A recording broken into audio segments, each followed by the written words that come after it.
Hello friends, இன்றைக்கி நம்ம பார்க்க போகிறது 7 புள்ளி ஒரு வரிசை வரைக்கும் நேர்புள்ளி கோலம் தான் பார்க்க போகிறோம். முதல்ல 7 புள்ளி ஒரு வரிசை நேர்புள்ளி வச்சுக்கணும். அதுக்கப்புறம் இந்த மாதிரி கட்டம் போட்டுக்கணும்.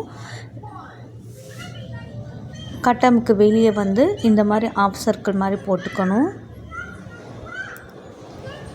இதுக்கு நீங்கள் ஃபுல்லாக கலர் கொடுக்கறதுனாலும் நல்லாயிருக்கும், இல்லை ஃபுல்லாக கலர் கொடுத்தாலும் நல்லா இருக்கும்.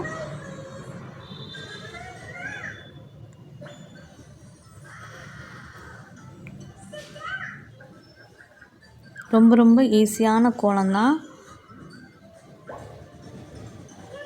ஸ்டாண்ட் அந்த சைடு வச்சுருக்கிறனால இங்கே ரொம்ப ஒரு மாதிரியாக கிளார் அடிக்குது.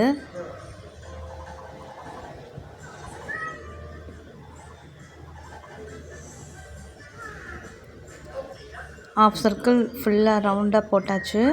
அதுக்கப்புறம் மேலே சங்கு மாதிரி போட்டுக்க வேண்டியதான். 4 கார்னர்லேயும் 4 சங்கு வந்துடும். அதுக்கப்புறம் நடுவில் ஸ்வஸ்திக் மாதிரி போட்டுக்கணும்.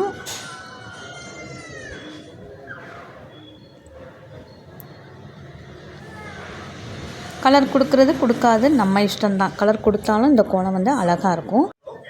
அப்புறம் இந்த ஹாஃப் சர்க்கிளுக்கு நடுவில் ஒரு விளக்கு மாதிரி போடணும்.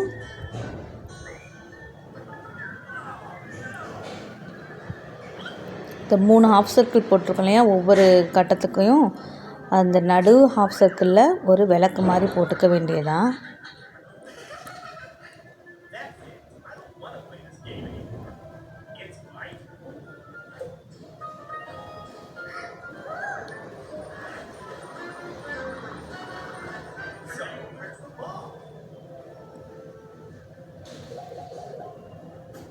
ஆல்மோஸ்ட் கோலம் முடிய போகுது. ரொம்ப ஈஸியான கோலம் தாங்க. 7 புள்ளி ஒரு வரிசை. நான் இந்த ரெட்டு கொடுக்குறேன் இல்லையா, அந்த ரெட்டுக்கு முன்னாடி க்ரீன் கொடுத்துருக்கேன். பட் இந்த சைடு கிளார் அடிக்கிறனால உங்களுக்கு அந்த லைட் க்ரீன் கலர் தெரியாதுன்னு நினைக்கிறேன். கோலம் ஃபினிஷ் பண்ணி முடித்த பிறகு அந்த க்ரீன் நான் போட்டுக்கிறது உங்களுக்கு தெளிவாக தெரியும். கேமரா ஸ்டாண்டு இந்த சைடு வச்சுருக்கிறனால கொஞ்சம் கிளார் அடிக்குது. அந்த சங்குக்கு நடுவில் பிங்க் கலரில் டாட் மாதிரி வச்சாச்சு. கோலம் ஆல்மோஸ்ட் கம்ப்ளீட் ஆக போகுது. அந்த விளக்குக்கு ஒரு கவ் மாதிரி நம்ம போட்டுக்க வேண்டியதான். 4 விளக்குக்கும் 4 கழுக்கு. இப்போ பாருங்கள், இந்த சைடு நான் அடியில் வச்சுருக்கிற க்ரீன் கலர், இந்த சைடு நான் ஃபோன் எடுத்து கேமரா பிடிக்கிறனால இந்த க்ரீன் கலர் தெரியுது. இதுக்கு முன்னாடி நான் கோலம் போட்டுக்கிட்டே இருக்கும்போது நான் க்ரீன் கலர் வச்சது உங்களுக்கு தெரிஞ்சிருக்காது. ஏன்னா இந்த சைடு ஃபுல்லாக கிளார் அடிக்கிறனால லைட் கலர் அந்த அளவுக்கு தெரிய மாட்டேங்குது. கோலம் பிடிச்சா லைக் பண்ண மறக்காதீங்க.